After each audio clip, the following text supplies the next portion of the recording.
Pigment, ஸ்கின்ல இருக்கிற eczema, அப்புறம் பிம்பிள், ஆயிலு, ஸ்கின் வந்து ஆயிலாக இருக்கும் நிறைய பேருக்கு.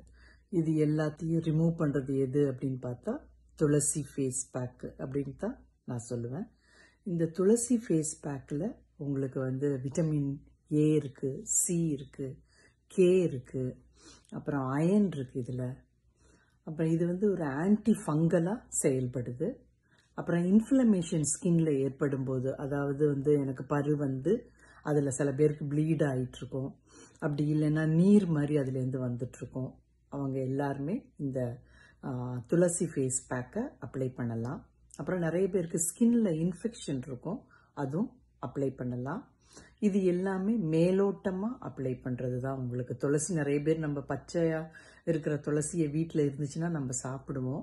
நான் சொல்கிறது காஸ்மெட்டிக்ஸ் டைப்பில் தான் நான் பேசிகிட்ருக்கிறேன்.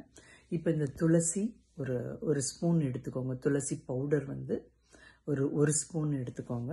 1/4 ஸ்பூன் ஹனி எடுத்துக்கோங்க. அப்புறம் கொஞ்சம் லெமன் ஜூஸ் போட்டுக்கலாம்.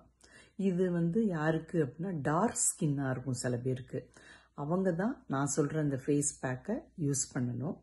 அப்புறம் இந்த துளசி ஃபேஸ் பவுடர் துளசி பவுடரு, லெமன் ஜூஸ், ஹனி இதெல்லாம் மிக்ஸ் பண்ணிவிட்டு, இது வந்து தண்ணியாக ஆயிடுச்சுன்னா இது கூட கொஞ்சம் முல்தானி மிட்டி சேர்த்துக்கோங்க. முல்தானி மிட்டி சேர்த்து ஒரு திக்கு கன்சிஸ்டன்சிக்கு வந்ததுக்கப்புறம் இதை நீங்கள் ஃபேஸில் அப்ளை பண்ணுங்கள். சில பேருக்கு பிம்பிள்ஸ் இருக்கும், சின்ன வயசில் பிம்பிள்ஸ் இருக்கும். அவங்க எல்லாருமே வந்து இந்த துளசி ஃபேஸ் பேக்கை அப்ளை பண்ணலாம். ரொம்ப அரிப்பு இருந்துச்சுன்னா ஒரு 10 நிமிஷம் வச்சுக்கோங்க. எனக்கு அரிப்பு இல்லை, நல்லா இருக்குது ஸ்கின் அப்படின்னா ஒரு 10 to 15 மினிட்ஸ் கூட நீங்கள் வச்சுக்கலாம். பிம்பிள்ஸுக்கு வந்து இந்த துளசி ஃபேஸ் பேக் வந்து ரொம்ப நல்லது.